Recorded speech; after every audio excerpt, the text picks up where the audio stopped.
Oscar Michaud was a Pullman porter who saved enough money to buy land in South Dakota and become a homesteader. Beginning in 1913, he wrote 7 self-published novels about his experiences. So in 1916, when approached by a film producer about the rights to one of his books, he decided that he might be the best person to make his own movie. Symbol of the Unconquered was Michaud's 4th film. Like the others, it took a hard look at race relations. Michaud seemed a bit obsessed with the concept of passing. Light-skinned black people assumed to be white mostly by other white people. Eve Mason inherits land from her grandfather, so she goes to claim it after he dies. When she arrives in town, she goes to a hotel, but it is run by Driscoll, a light-skinned black man who passes for white.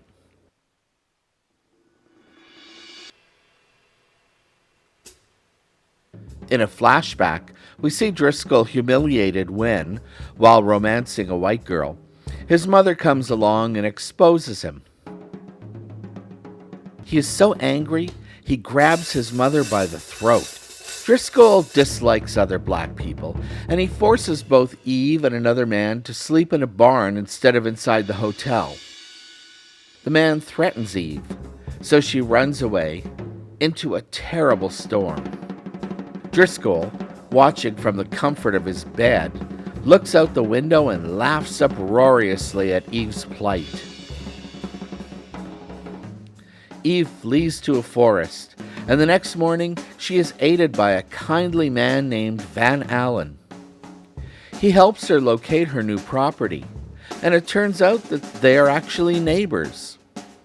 What neither of them know is that the property sits above an oil well.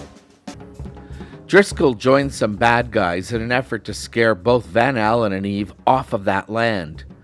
They hire the local Ku Klux Klan to stage a terrifying night ride. Watching these scenes, it's hard to imagine that these are likely black actors portraying Klansmen. It was also likely that Michaud was responding to Griffith's Birth of a Nation, but despite the remarkable differences between the two films, both filmmakers were united in one unlikely way. Both thought that the image of white robes and horses and torches in the dark of night made for a spectacular climax to their dramas.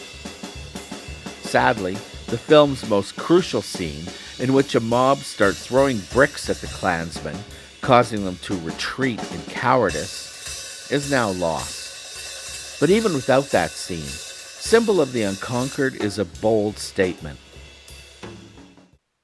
In the end, Van Allen becomes an oil baron. Eve goes to visit his office one day for the purpose of collecting money on behalf of a charitable organization. And only then does Van Allen realize that this lovely woman is of his own race. They embrace, and we can only assume that they live happily ever after. Michaud worked until his death in 1951, releasing 40 more features. He had a lot of energy, and he had something to prove. In 1966, in Senegal, another novelist turned filmmaker made his mark on world cinema. Ousmane Sembène had already written several novels when he turned his attention to films. He studied filmmaking in Moscow and returned to Senegal to make 2 short films before releasing his first feature, known to English audiences as Black Girl. It is the story of Diouana, a young woman who takes a job as a nanny to some French children. In Dakar, she enjoys the job, but then she is invited to work for the family when they return to France. Once in France, Diouana feels trapped, overworked, underappreciated. She also feels quiet discomfort when a guest of the couple gives her kisses on both cheeks. Ah. Vous permettez, mademoiselle? Je n'ai jamais embrassé une négresse. J'ai l'impression qu'elle n'est pas contente. The wife in particular is a real bitch. Nous ne sommes pas en Afrique ici. Diana dreams of her boyfriend back home, but despite the sexual nature of their relationship, she still flinches when he tries to grab her breast in public. Even in this movie, a sober examination of exploitation, does the director shoot a scene in which the actress shows her body? Diana has a lot of pride. She dresses up in nice dresses and jewelry and even high-heel shoes just to do the housework. But the horrible wife makes her take off those shoes, cuts her down a peg. Diana realizes too late that she has made a mistake in taking this job. She feels utterly trapped, limited by her language skills, and she feels so lonely. She gradually abandons her duties. So Diana carefully packs her suitcase and goes into the bathroom, where she slits her wrists in the rich people's bathtub. Does she do it to spite them? Does she do it out of despair?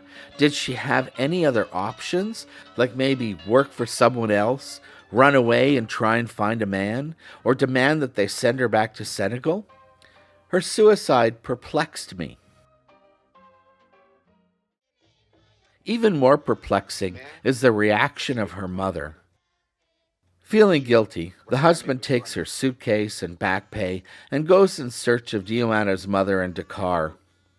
But when he locates the mother, the old woman wants nothing to do with him and refuses to take either the money or the belongings. It's like she doesn't even want to acknowledge any of it. Or maybe she sees Diana's things as now tainted. Throughout the movie, we see a wooden African mask that Diana gave the couple as a gift. In the end, back in Dakar, it falls into the hands of a little boy who puts it on and pursues the husband through the streets of the city, a symbol of his lingering guilt chasing him for all eternity. Black Girl is both a j'accuse and a cautionary tale, all at the same time.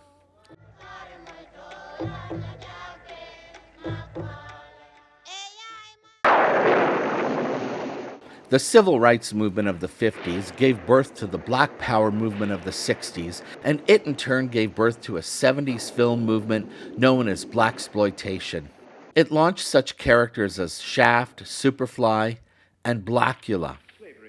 Propelled by soulful soundtracks by the likes of Isaac Hayes and Curtis Mayfield, among others, the blaxploitation movies were sexy and violent and fun. Blackula, like many of the others, might have been produced by white guys, but the movies were written and directed and starred black people. It concerns an African prince named Mumawalde, who in the 1700s visits Count Dracula to beg him to help stop the slave trade. But Dracula, a monster and a racist, turns Mumawalde into a vampire, locking him in a coffin for all eternity. He also locks up his princess, condemning her to death. I curse you with my name. You shall be Blackula. 2 centuries later, a gay couple, scouring Europe for antiquities, buys up the whole lot of Dracula's possessions and ships it all back to the US of A.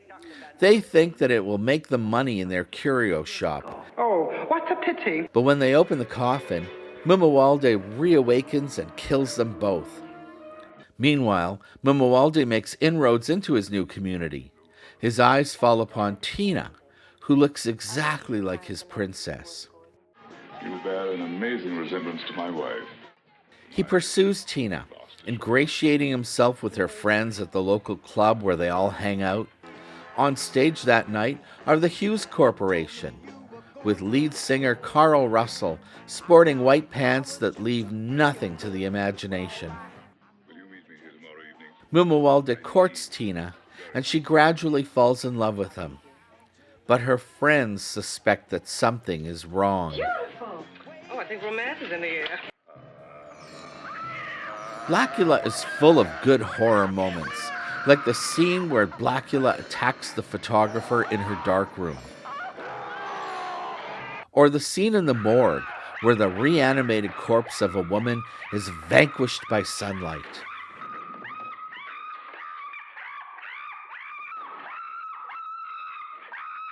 And when the police uncover the nest, a scene in which dozens of black actors get to don fangs and do stunts.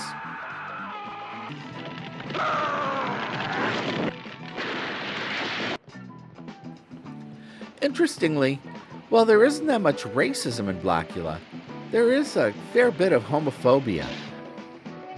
Hey, Danny, take a look at that fact. In the end, Blackula tries to turn Tina into a vampire so they can spend a romantic eternity together, but some stupid cop comes by and shoots her dead. Mumawaldi is devastated.